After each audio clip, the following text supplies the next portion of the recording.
تفاصيل وفاة الإعلامي أحمد الحسن. وكشفت مديرية المرور العامة عن تفاصيل الحادث المروري في بغداد ليلة أمس الجمعة، والذي تسبب بمصرع شخصين وإصابة بليغة لشخص آخر.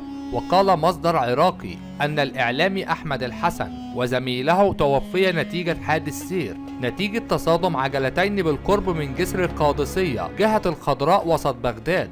وقال أيضا الحادث نتيجة السرعة الشديدة، وأحد المركبات كانت تقود عكس السير. كما أوضحت مديرية المرور أن حادث اصطدام بين مركبتين وقع على طريق سريع المطار في بغداد. كما أضاف أن سائق السيارة الثانية كان يسير باتجاه سريع المطار، وفجأة غير مساره بالعكس، حيث أوقف السيارة وعاد بالاتجاه نفسه عكس السير، وبعد ذلك تم إيقافه من القوات الأمنية. كما أكد أن الحادث أدى إلى وفاة صاحب المركبة نوع أكسنت وشخص كان جالسا بجانبه، وأصاب السائق المخالف سائق الإلنترا إصابة بليغة.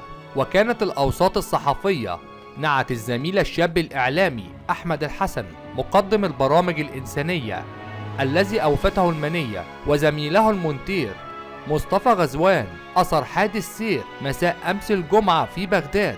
كما نشرت وسائل إعلام عراقية رسمية عن تفاصيل وفاة الإعلامي أحمد الحسن في بغداد، والذي يعتبر من أشهر مقدمي البرامج الإنسانية خلال السنوات الماضية، إضافة لوفاة الصحفي مصطفى غزوان الصراف. وجاء ذلك نتيجة حادث سير وقع على الطريق السريع المؤدي للمطار في العاصمة العراقية بغداد. أرجو منكم الدعاء لهم بالرحمة والمغفرة.